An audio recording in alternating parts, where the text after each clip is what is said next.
Welcome, everybody, to another edition of the Brenton On Tour Journey for Java podcast.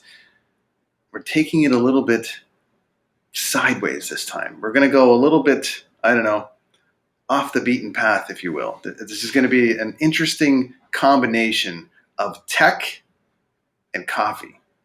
We've been doing music and coffee. We've been doing different kinds of, I've had coffee snobs and assholes, but tech. What do the tech guys drink? And one of my favorite tech guys is here this week. I've got Juan from SomeGadgetGuy. How are you, sir? I'm doing really well. I can't tell you after the last week that we've been having with numerous product announcements and some concern about companies that are closing their doors and moving out of the consumer electronics scene. How much I needed to chill with some Java chat. just just a nice change of pace for me. I'm really happy to be here. Yeah, man, I'm happy to have you. And it's very interesting because Journey for Java has so many different kind of things, and people are kind of like, "Well, what? Isn't it just a straight coffee podcast?" I'm like, well, no one really, I don't think, wants to spend an hour and a half listening about coffee per se, but they don't mind the combination of all these different things at once. And that's what the separation that I like to do is to try to get into different journeys and tell different stories. And I'm sure like every musician I speak to is tired of talking about their new album, or they're tired of talking about this, or you got an athlete that's like, yeah, I ran really fast and I'm tired of talking about it. Right. So this in this particular case, it's been a flurry of announcements and different things in tech world, but the core of it is this.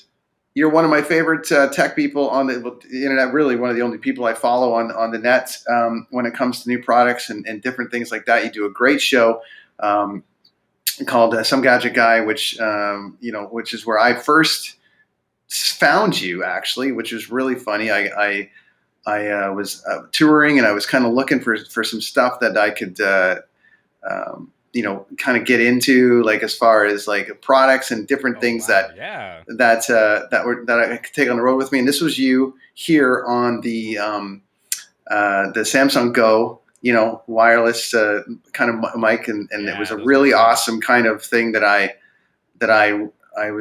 loved about your site was this amazing review of this product about going a deep dive into sort of that world of remote audio and things like that, and I really dug it, and it kind of introduced me to you, and I kept following you, and I'm like, wait a minute, this guy really likes LG products, and or he does a Yeah. very good deep dive into LG products, which I have right here, and I'm gonna blame you for buying it because I I just am kind of an enabler like that. That tends to happen. So but apologies. That's the gig. but I always like to ask the idea, do you like coffee? And you're like, yes, yes, yes. So to keep the coffee people here for a minute before we switch to hmm tech, coffee and your journey. How did your journey to coffee start, and what level of coffee drinker are you, I right would now? I would put my tastes as very very broad, but kind of shallow. Again, I was really excited to jump on and chat with you on your podcast, especially going back and listening to some of your previous episodes, because I feel like there's like a kindred spirit for people that value an experience. If that experience is audio or music or recording or food or wine or whiskey or technology, there's like a certain subclass of that individual who likes to go that one little step further, but then likes to be an ambassador. They get more lit up about bringing new people into the fold than just being a gatekeeper. Like, oh, you don't really know coffee. You don't follow this one roaster that I have found exclusively, and I liked them before they sold out, kind of a thing. So I kind of like to divide my coffee drinking into two distinctly different tiers. I've got like a little Peruvian dark roast. I can't remember the name of the roaster. That's terrible. I should have cribbed that before jumping in front of the camera. Um, but it's a very simple, straightforward, kind of mellow Peruvian dark roast that, with just like a little pinch of salt on my morning routine, is that kind of quintessential cup of Joe. Like it's the functional, the practical, the get up, get your day going kind of beverage. and it's just a full part of the morning routine. You know, the smell of it as it's grinding is just as critical to me as you know, like when I'm pouring that actual first cup. But lately, I've been trying to get into flavors in a bit more like how I grok tea. Where for tea and for wine and for whiskeys, I tend to go for something that's a very aggressive flavor profile. Like a chai oolong blend is just kind of designed to punch you in the senses as you're experiencing it, as you're consuming it. And so that's where I've been really getting trying to get more into like Ethiopian light Mm. roasts, more floral, more fruity. When you find to have that first experience with coffee that tastes fruity, I can understand why a lot of people feel like that's incorrect. You know, coffee should taste like this charcoal that you've poured into a cup. And it takes it even took me a bit. You know, it's like I didn't trust what my senses were telling me the first time I shoved my nose Right. in a cup of a light roast like that. So that's kind of where I'm at right now. You know, I'm kind of coming back to coffee as more of an experiential pastime, as something to consume, to educate myself on. Like, you know, the first time I tried a Malbec, you know, like, oh, this is substantially different. This is so unique to what I've tried with all of these like cheap, you know, Cabernets or Merlots. Now I'm trying to do the same thing with coffee, and that's been a lot of fun over the last year, just Yeah. being able to try some of this stuff and kind of broaden my horizons. The one common thing that seems to be happening uh, with the people, especially over the last year and a half, is people kind of stuck inside, or they're kind of in this zone where they can't go to the coffee shop, so they can't do anything. You know, they are rediscovering this, and anyone listening to this would know that I'm late to the game as far as years. I'm only a couple of years in, but that journey for me of trying to find um, amazing coffee around the world doesn't exist for me right now. So I have to either go locally or have it brought in. I have added a home espresso machine. I've added all this kind of stuff to sort of just experiment with new ways to make coffee to keep me entertained, but to keep me, Mm-hmm.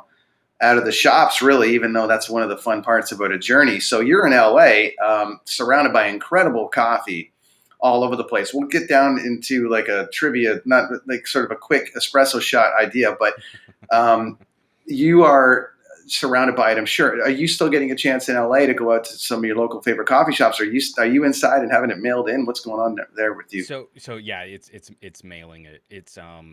There were a handful of little like hipstery kind of boutiquey coffee shops that my wife and I were really this is all kind of coming about 3.5 years ago, maybe 4 years ago.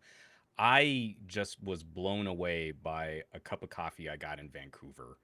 And it was at a place that I was totally rolling my eyes the whole time. I can't remember the name of the coffee shop now. And again, I'm so sorry. Your viewers are like, oh, this guy. But we walk in and it's got that kind of, you know, like hipstery white wall. You know, the presentation of the pour over technique is maybe a little bit more theatrical than it probably needs to be. And my wife is just cracking up because she can kind of see that I'm not really digging the vibe of this scene. And then I sit down and it's not even my first sip. It's just the wafting smell as it hits my nose. And then my wife just died laughing at me. Like I was so up my own butt about not liking this What were you place. And drinking then before that, though? What was your so kind of I go-to? I you know, I had spent a lot of time with just kind of the same sort of overplayed dark roast, over roasted, like Colombian kind of beans that have probably been sitting on shelves for too long. And I feel like my story isn't that uncommon, where someone will hand you like a really well crafted cup of coffee and something that you can tell they put more effort into delivering to the customer. And I'd never just linked the idea that, man, I could be doing this on my own, or I should be making this a part of my own personal, you know, like coffee behavior, you know, my own routine.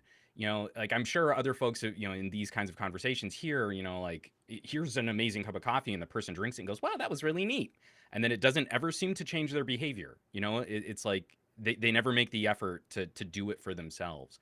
And so that's kind of where I was stuck for a while. I loved going out to a nice cafe. I loved going out to a nice restaurant, getting a really, really well made cup of coffee. And for whatever reason, in my brain, that was something that happened over there. And then when I go home, I'm gonna tear open like a Pete's coffee bag and dump a Major Dickinson's blend into a really crap, a grinder, and that's what I'll drink in the morning just to get my day started.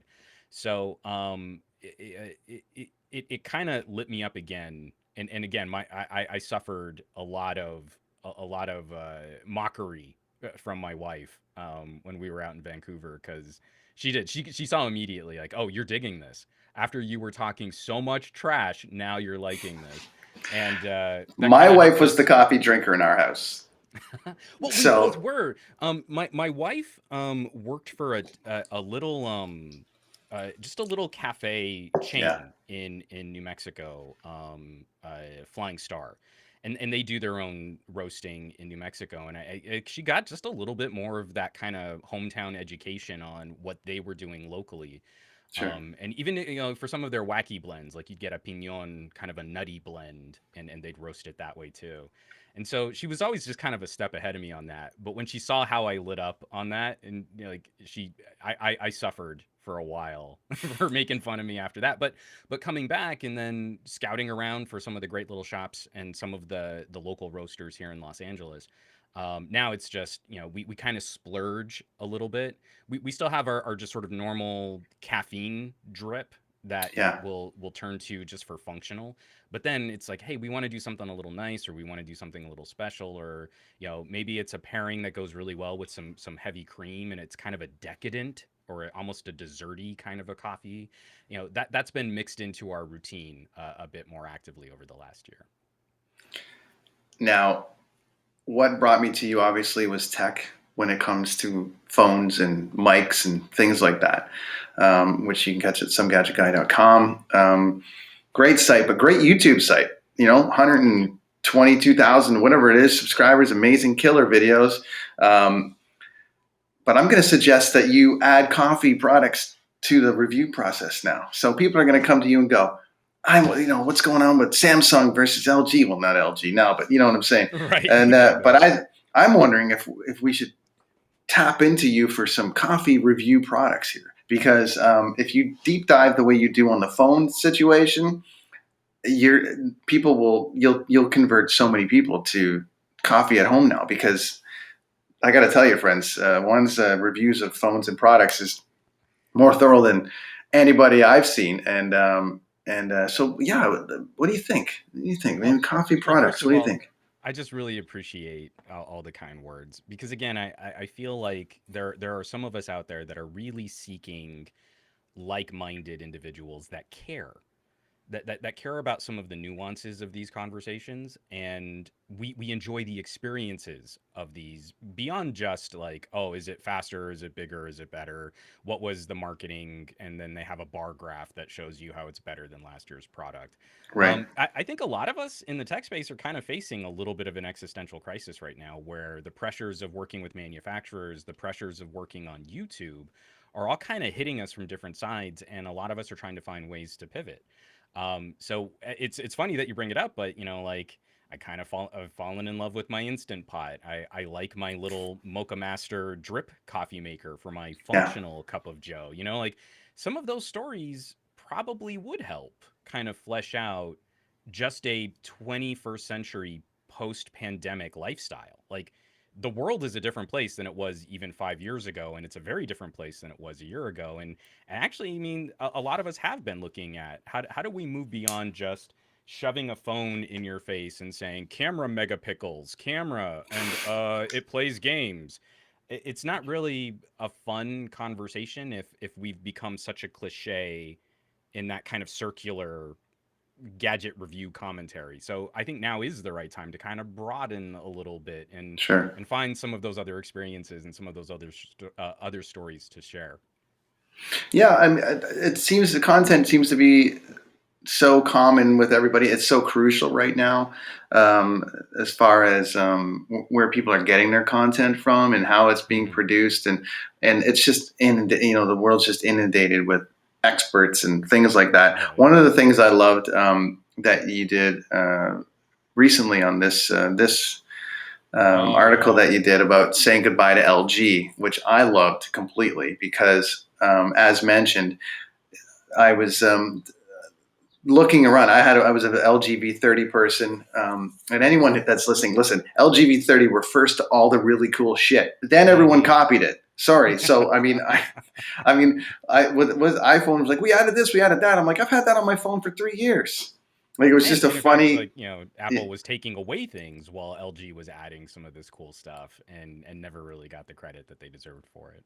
I know, and it was really something to kind of like.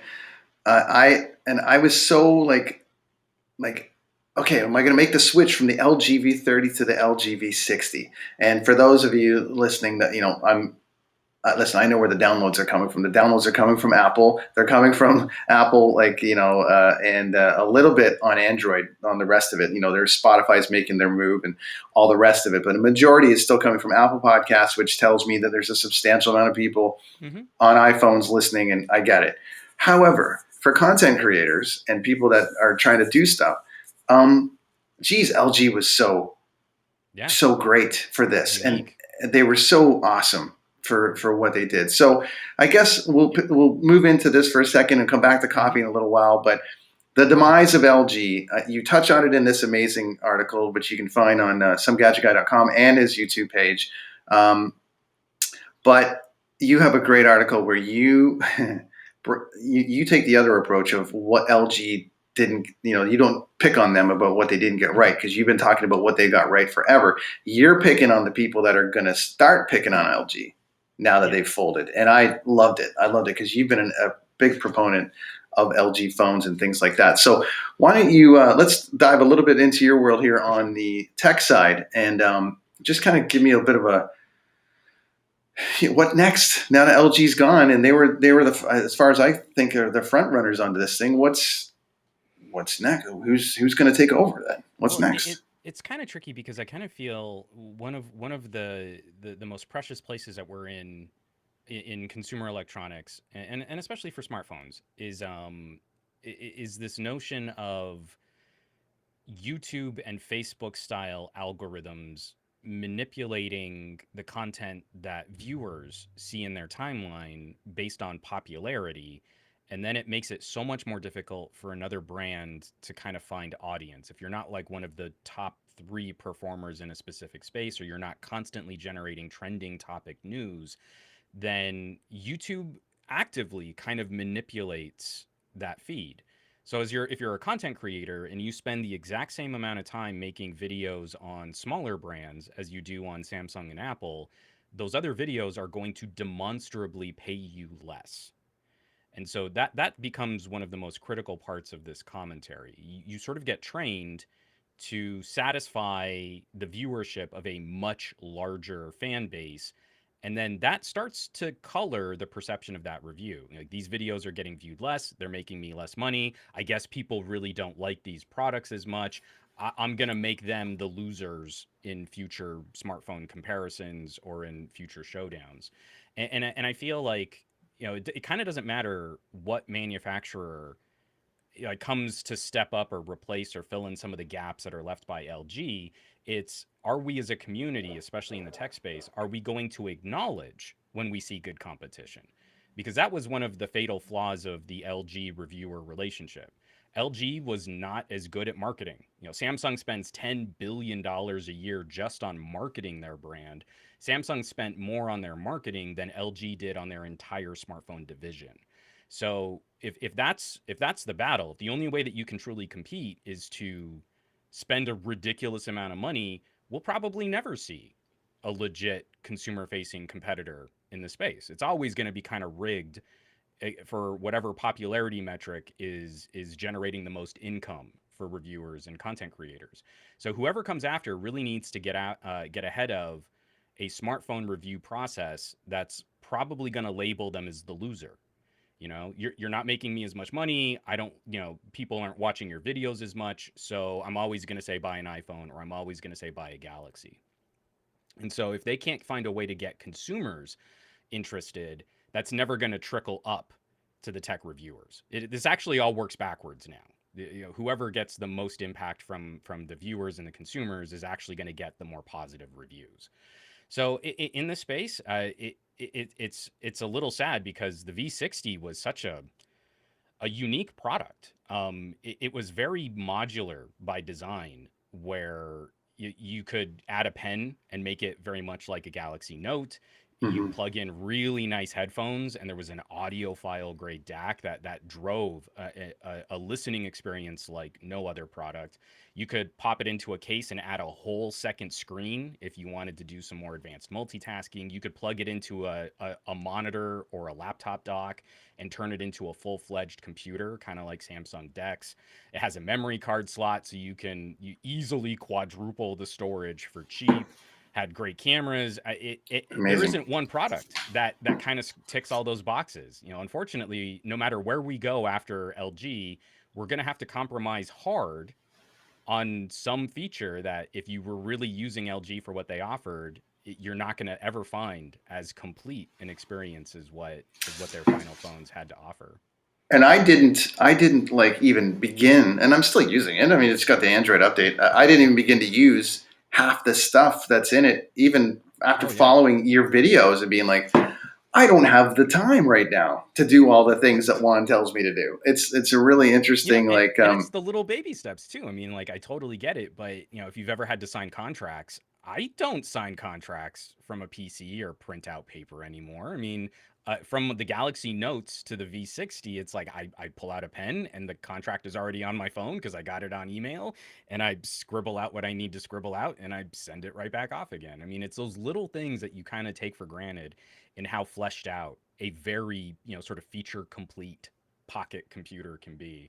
And it's unfortunate. So I kind of feel like gaming phones are going to take over for some of the multimedia. If what you cared about was the headphone jack, I'd seriously look at an Asus. The hmm. new ROG is actually going to be using a very similar DAC to what's on the V60, and with a proper headphone port. If it was about the content creation capabilities, I really feel Sony is probably the strongest game in town. We're going to be seeing, it might be out by the time this podcast goes live, but they're going to be announcing their next generation phone. And Sony. yes, from Sony, the Xperia 1 Mark III, we're expecting to be announced on the 14th. And from the Xperia 1 Mark II in 2020, that was like, if you wanted to shoot a movie, with those kinds of tools and capabilities, Sony would have been my top pick. For crazy long battery life, maybe it's going to be some kind of gaming phone like a Black Shark or Red Magic. For other camera capabilities, like more point and shoot style camera photography, I think OnePlus's game is really strong right now. And then if it was the more multitasking or computing style, then that's maybe when you should check out like a Samsung and get something like Dex or a folding phone like the Z Fold, just so that you can multitask better. There's no one product that Well, fits all of it was these. interesting because I felt like LG did the whole thing properly, and then they had a few products that came out. I think the Velvet was the Velvet was the mini version of the LG V30 or V60. I guess they V60. they changed it a little bit and made it a little bit cheaper. There was that, and then the Wing, which you actually I saw you review right after I got the Yeah. LG V60, but it was like, oh, it's coming out and it's going to be kind of cool, and then so it was like, all right, well, like I just went ahead and got the V60, and then of course this announcement went down. It was funny because if I just waited like probably 4 months and held on to my V30, and then this went down, I would have been sad. I probably would have messaged you anyways and been like, Right. "What do I do now? Where do I go?" Because I need an all-encompassing phone or an all-encompassing product for content creation. Even though I've got a smaller page, I'm still doing tons of stuff content-wise Hmm. when I travel, and I'm just compiling, and it's all in 4K. It's been Hmm. amazing. So I've got tons of footage in the can for when we can actually travel again, and I can get out and actually do coffee reviews and and do that kind And of that thing again. So exactly what you're describing right there is, I feel, the great travesty of tech reviews is that we've got this like lowest common denominator expectation on consumers. And you'll see this. Someone's going to hold up $1,000 plus phone and then talk about what average consumers are going to do. right. And you're like, average consumers buy average phones. There's a reason why Galaxy A series grossly outsells Galaxy S. It's because mainstream smartphone shoppers the world over are buying in the mid range because that's a better bang for buck for daily driver needs. When we start talking about these premium tier devices, I expect premium use. And we got to a point, especially with the V50 and the V60, where that $1,000 investment in a phone meant I could cover a trade show and leave my $2,000 gaming laptop and like $3,000 worth of nice camera equipment at home.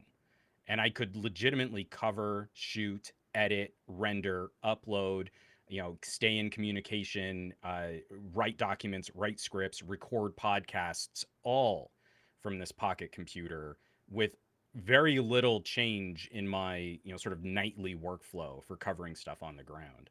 And again, I'm going to start trying to do a few like fun challenges on my channel, but like, especially when it comes to audio. If you're still thinking your podcast is going to be a couple of mics and maybe an interface and you're going to go out and set up a laptop and that's how you're Hmm. going to stop. Why are you doing that? Stop doing that. Plug a couple of mics into your phone, Yeah. and this is far and away a better, faster, just as powerful, more discreet portable recording setup. And it's like you already bought the phone. It's already there. Like, get your Yeah. money's worth. This is a crazy powerful computer in your pocket. I was trying to find a hybrid way to that. I do have the Zoom H6, which I love for Hmm. travel. It's very compact, and I can take it out, and it's But have you for tried Audio Evolution Mobile on Android? no Oh, multi-track recording, and you can sit there and cut and splice, and you've got basic tools for editing the audio, and you just plug that into your writing phone, down now. and it's great. And Juan and Juan says, but it's great too because like that was also one of the first apps that they even delivered their own USB audio driver. So long before Android was really doing a good job of supporting USB audio, we already had this kind of capability where you could plug an interface and power an interface off of your phone mm, and record that way. And so now, like I've been playing with like the little Rode microphones. The new yeah, Rode Wireless Go 2 is phenomenal. And it's this great little transmitter receiver. It backs up the audio on the transmitters in case anything happens. You don't have to worry about the wireless signal interrupting or cutting up the audio. You've got this great backup, and then you can just plug it directly into the phone.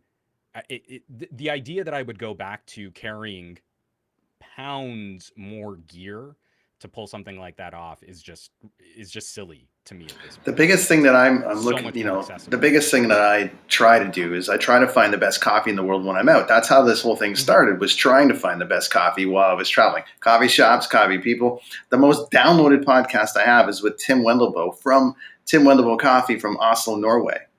And no Nice. matter how many listens and anything I get on everything, and I'm sure you see this in different variations, and you kind of go, why did this get more views than this? Or Hmm. however, no one can catch him because every single week his episode just keeps downloading, 100 a week or whatever it is, because Hmm. people are fascinated with coffee, and they let me go into their shop in Oslo and film everything. I've got everything in a can, but even then I had to sort of bring a few things and get a little bit boxy and kind of like, film it and try to break it down a little bit. I had the little Samsung that you recommended, and then I was like, but by the time I bought that and started learning that, something else came out, and I was like, Yeah.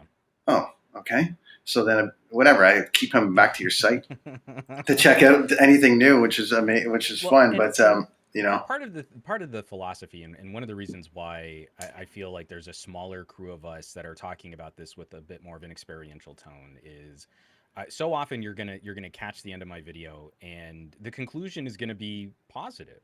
Like the product is judged by the manufacturer's claims, what it does at a certain price point, and my experience is using it over a certain period of time.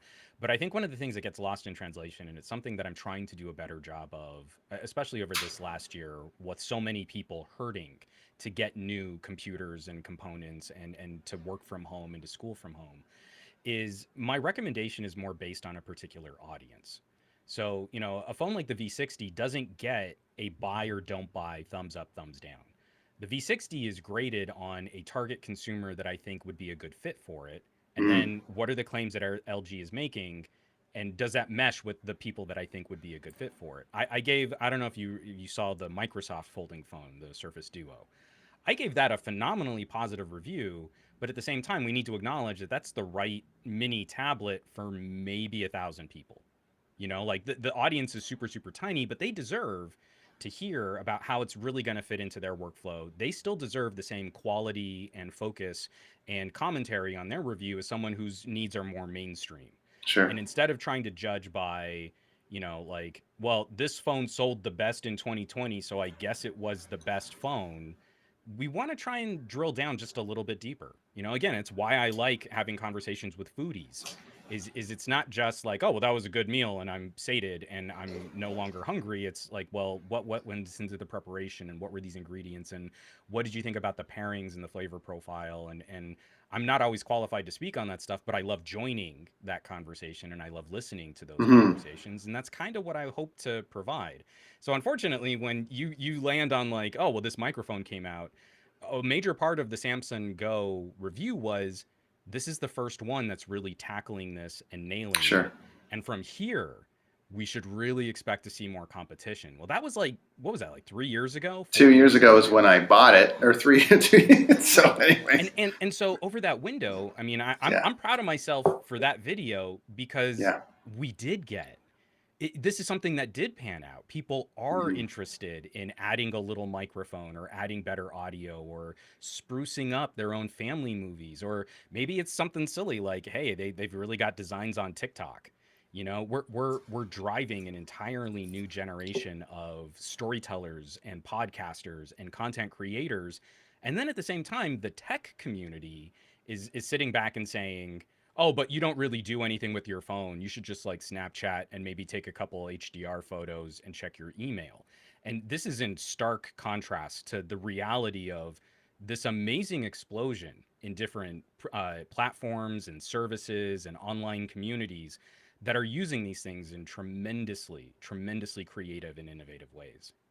Let me ask you on the back to coffee for a minute. When you, Mm-hmm. um, with the amount of content that you're putting out and the editing and all the madness that goes with it, Mm-hmm. now that you're kind of in that coffee journey a bit, and your wife has brought you on board to join her on certain Right. things, do you go searching for content online yourself when it comes to coffee, like like specific to that side of it? And as a content creator, when you go, do you have a critical eye on the content that's coming out, or do you kind of respect the process of what everyone's trying to do, or is it like, I liken it to somebody who makes a movie and they watch a movie and they go, oh, they use this on that, and why did they do Right. that? And they just can't watch the movie. It's like when I go to watch a concert, I'm standing there going, well, we're seven My minutes my from we're seven my minutes hook from this, and yeah, my hook is definitely audio.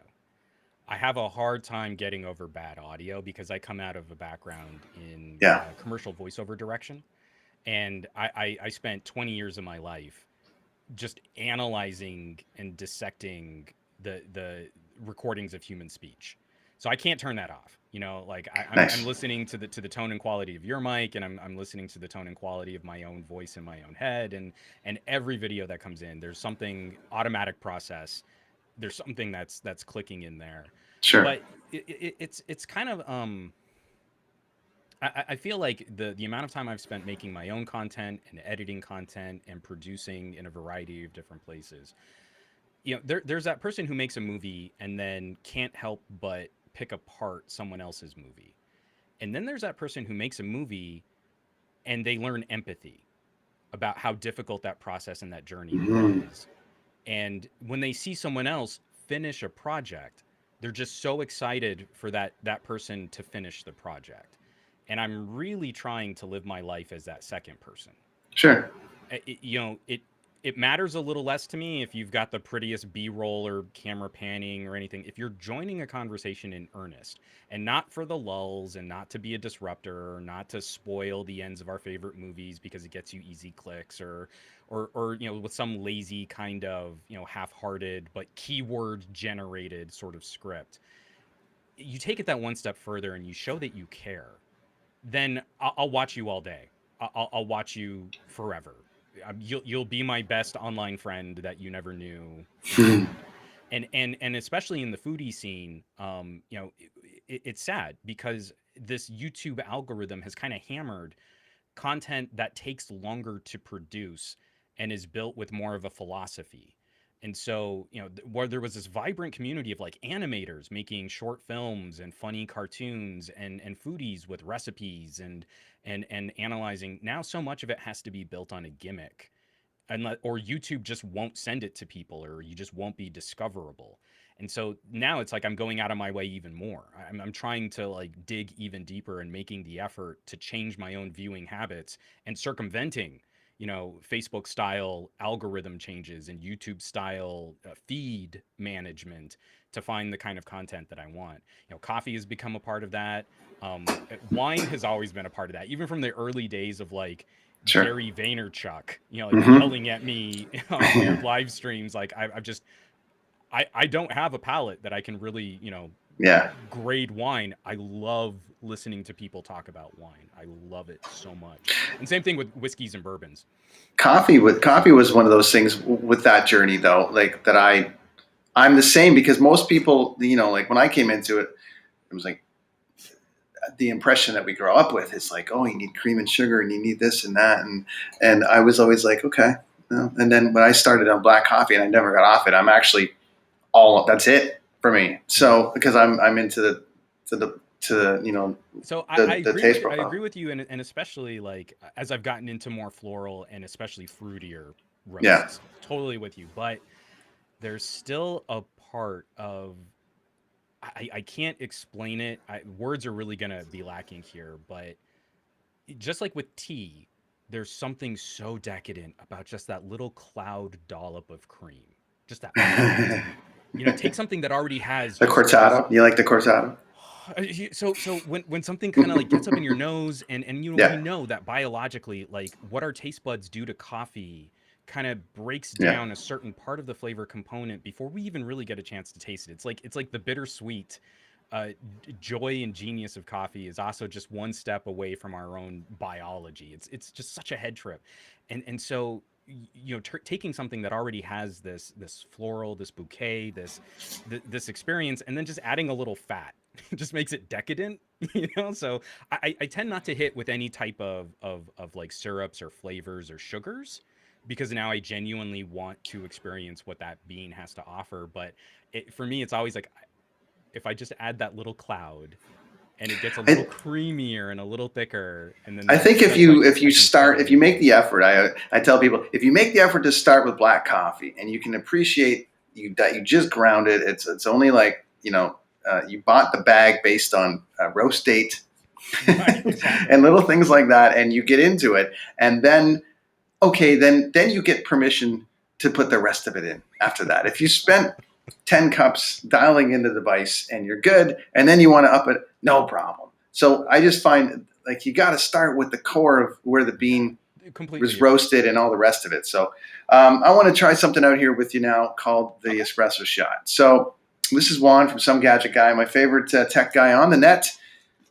Reviews a whole bunch of different products. Hopefully I can you know what? I'm hoping that he'll just switch to starting reviewing coffee and coffee products so I can stop doing it, actually, because it's taking up a lot of my time. And I'd rather watch your breakdown. It's really good. So, anyways, we're going to do something called the Espresso Shot, where I'm just going to kind of hit a few questions at you. You give me your take on these things. It's about 5 just quick questions here, and we'll go from there. So, this is the Espresso Shot with Juan from Some Gadget Guy. 3, 2, 1.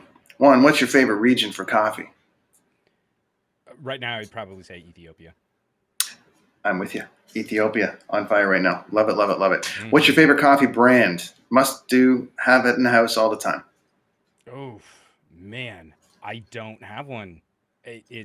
We've genuinely stopped just getting the mass market stuff, and so But is there like a local roastery or a local place close to you that you're like, for sure, we're grabbing it twice a okay, month or something like that? so the last time I really felt like I had that kind of brand loyalty, it was Flying Star out of New Mexico, Nice. which was very cafe style. And I've been chasing the dragon on a Papua New Guinea that they had, where it was just the right batch of beans with the right roast, and it zinged in my brain, Mhm. and I've never gotten it back. I So discovered the I've got a video coming from Cutbo Coffee in New Mexico, and mhm. I think they had one for Papua New Guinea as well. So there you go. Yeah. Very very cool. Uh, is there a coffee myth that you want to debunk? The one that I think is very common, and you guys, I've heard it on your podcast before, is just taking the time and effort to sort of expand your horizons, take that step away from what's sort of a mass market or easy or convenient grocery store plastic bag, and then to trust your senses. It's gonna taste wrong because it's unfamiliar. If you're not familiar with the variety of what coffee can actually be, then it's going to be pungent or sweet or cloying or whatever these negative adjectives would be, and it takes a little bit of reprogramming to get over that. Advice for somebody just getting into coffee for the first time. Oh man, find a good coffee buddy. Again, Finding. coffee is like wine, coffee is like beer, coffee is like whiskey. I would not be into bourbons if it weren't for my uncle. And after I was old enough to drink, he kind of ruined me on cheap whiskey. That's right. But so many of those early experiences are just caught up in the joy of spending time with a family member that I cared about, and it was always talking about life. And then my cousin, she was really into whiskey, and she got into scotch, and so the consumption of this, I feel the emotions pair up with the quality of the actual end product, and the more you pair those together, I feel the more it just kind of feeds into itself. I love stout, but a properly built stout is a social experience, not just I poured a beer into a glass and Sure. I poured it down my gullet. The true experience of a stout is watching it build in a glass while you talk trash about the local sporting team, and you get Mhm. rowdy in a pub. I mean, you can't completely detach all of that. We're such social creatures. We're such we need that kind of connection, and we translate our affection and our experiences with each other through mediums like food and drink and dessert and coffee. And to me, that's where you get the holistic experience of coffee, is when you get to share it with someone. I love that because that's the first time someone has said get a coffee buddy. That's great on the Espresso Shot. So that's Oh, very cool. Now, on the side note to that, because this is tech side of it, we are combining tech and coffee yeah. here and all the rest of it. Same questions on the tech side. Favorite brand? Oh man. So many. That could be go to. That could be like a go to, like familiarity. But favorite Yeah. brand that's like go to. Yeah. So for I mean, if we're just talking about mobile and phones, my most familiar and the brand I've relied on the most is definitely LG. And then my kind of follow up to that, in light of LG leaving the market, I'm not entirely sure where I'll end up, but I've really been liking what Sony is doing Okay. as kind of an alternative brand to some more of these mainstream kind of product categories. Side note to that, or to go along with that, what's the biggest myth about tech and in that world as far as phones and what people think they need? Yeah, I think you touched on it a bit as far as targeting, but Hmm. what is the biggest myth about I tech? so I would say the biggest. Oof, this is dicey, and I'm probably going to ruffle some feathers here, but um, I feel like the biggest myth is that tech reviewers and tech commentators are the tastemakers, and that's backwards. They comment and they review positively something that's already popular. So it's really on the consumers. To vote with your wallet isn't just a phrase that we bandy about. If something really does have the features or the capabilities or the things that you need and want, you don't get a better experience by just following a trend of buying something more popular. And so, it's again, I feel it's the estimation of the average consumer is insultingly low. Average consumers do way more with their tech products than tech reviewers believe that they do. Final question. Yeah. Advice for people getting into tech for the first time. What would you tell them that would be like one-stop shop and you're set for, like, I think 2 to 3 years, go to, these are the things you need? I don't know that I would categorize, because again, this is very, very broad. And again, I think someone listening to this podcast probably cares about the experience. And so my general recommendation would be, in a vacuum, this individual who isn't being taught how to use technology, or learning about brands from their parents' favorite brands, would be to start easy. There's, if you generate your first experiences on solid mid-ranger products with good brand reputations, you're going to go so much farther on your dollar than you think. The bang for buck on a $300 phone is phenomenally good these days. But don't get complacent. You have a pocket computer. Don't think of it as just a texting, email, social media machine. Try to record a podcast with it. We've just survived a year of shelter in place orders. Interview your family. This is the kind of media we're going to look back on like letters from the era of the Spanish flu. And there's going to be history there that we've survived, that you've lived through these experiences, and you've Mm-hmm. got this amazing, incredible, complete computing solution in your pocket that can do all of these things right there in the moment. And it's really a shame so many people kind of feel like, trying to get that out of their gadget purchase is a bridge too far, or it's too difficult, or maybe it's a little confusing. My daughter's entire life, she's 5, has been documented in 4K video from a Great. variety of phones and cameras and stuff. And even at 5, she's already got a much more intimate relationship with her own personal history than I've ever had, because we've got this media archived for her. And it's Sure. just for her. We don't share her on social media. Like, Mm-hmm. this is special. This is just for our family, and it's just for her. And she does. She's seen her first steps in 4K. I caught it on an LG V20, where she is, like, toddling off into my wife's arms, and you see the look on my wife's face, and you see her as just this little dough ball of cute little baby, and she's just so eyes sparkling. And my 5-year-old daughter knows what that looks like, and she knows what that is, in ways that, my own childhood could never have been documented like that. My kids look through our pictures now, and Oh they're like, yeah. "Wow, look at that! What are those pants you're wearing?" And I'm like, "Well, that's how we got the photos. I mean, there was not really even the video. Like, I mean, gee, it's just amazing how far tech has come, just even in the last, like, well, since I discovered you alone. I'm like, my God, there's just been tons. But Um, for anyone yeah, that's it's interested crazy. in this, treat your content with Yeah. more respect than social media companies treat your content. Your family memories are more precious than a few likes on Twitter or on Instagram. This is your history. Totally. This is your story, and you've got these incredible tools to capture it and to share it and to preserve it. And it just makes me sad when some people kind of just like shrug that off, because you're going to get older, and you're not going to have these things, or you're not going to remember these things. And I feel like that's the that hurts my heart to know that. That is the espresso double shot for this episode of the Brenton On Tour Journey for Right Java. on. And we touched on a lot of stuff, which is amazing. A few minutes left. We've gone through coffee and a few other things. I wanted to ask you Yeah. about, how did this thing come together for you? Because, you've got a ton of content.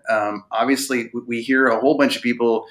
I mean, I would get lost in videos all day long of a rabbit hole of, like, you've got to focus you've got to focus your videos, and you've got to focus this instead of just having a YouTube channel or just having a web page.